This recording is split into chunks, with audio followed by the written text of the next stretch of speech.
guys, welcome back to our channel, and today as we mark the start of 16 days of activism, we are joined by our director. I'll let her introduce herself before we continue. Karibu. Thank you very much, Maureen. My name is Patricia Nudiorao.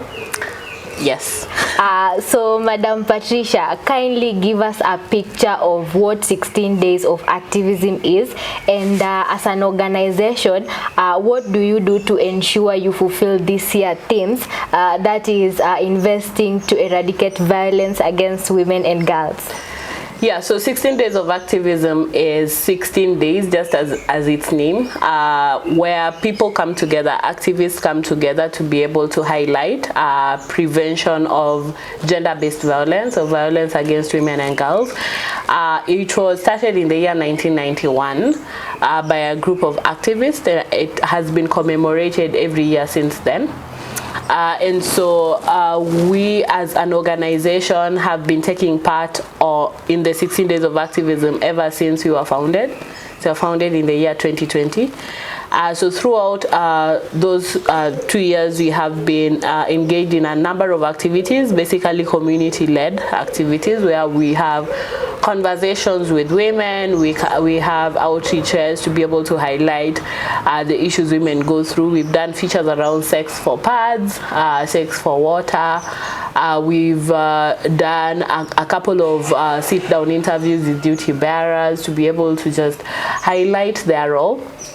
And in line with this year's theme of investing in prevention, I think prevention is the biggest part of fighting gender-based violence. We cannot always respond. We have to, at one point, work towards prevention, because prevention is better than cure. And so as an organization on prevention, we have done a lot of community organizing, community dialogues, behavior change communication, talking to the leaders in the community, that is grassroots advocacy, doing some policy work here and there, but we are very much invested in working at the grassroots. And so this year's theme just aligns with everything that we do as an organization to ensure that we eradicate gender-based violence.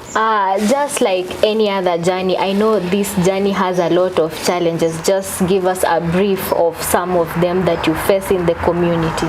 Yeah, so handling gender-based violence is difficult. The reason why you are human and then you are combated by human suffering, and a lot of times it's extremely heart-wrenching to get to hear these stories. I know you've been in the field and you know like how it's difficult to keep on listening to these stories, and they're not just stories, they're people's lived experiences. And so talking to children who've been defiled, I have managed a case of a 9-month-old who was defiled and unfortunately died. And talking to the mom, and just the mom telling you, for us there's no justice, like we are at the bottom of the society. No one really cares whether we are safe or not, so it doesn't matter. And having to console such women and never ever seeing justice come to pass, and they are just okay with that, because there's really nothing much that they can do to ensure justice is realized. To talking to duty bearers who don't care. Some do. We have very, very many who care, but we have lots and lots who are not attached, and they will tell you don't get attached to these cases.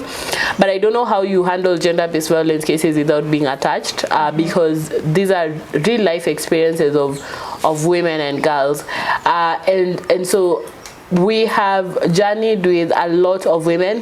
At SADA we do something called case management, where we start from the point where someone has been raped or defiled, and we work with them through the entire justice process, right through the health center, to the police station, to the court system, and we get to follow these stories through to the end, and just seeing how the justice is aborted so many times for women and girls is painful.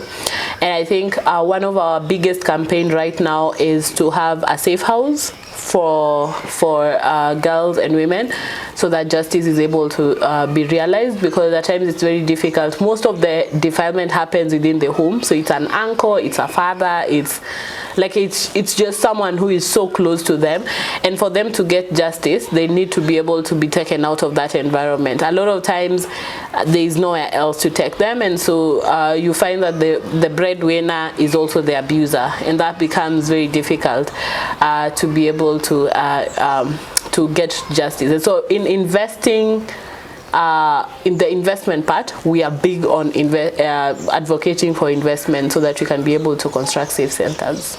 Maybe you just give us some example of your best practices as an organization in ensuring our women and girls get the justice they deserve. Yeah, so we are big on community. I think a lot of times we are holed up in conference rooms and big offices and talking about the same things without actually really talking to the survivors and talking to women who go through this every single day. And for us, we pride ourselves in working at the grassroots level and working with women and girls and talking to them and having dialogues with them and talking to gatekeepers and just being there. So we've had cases where we are the first people to be called when someone is defiled or someone is raped, and we tend to be the first line responders, and so that makes us be in this scenario where we can be able to authentically say this is a trend that happens in this community. So we know the trends in our communities,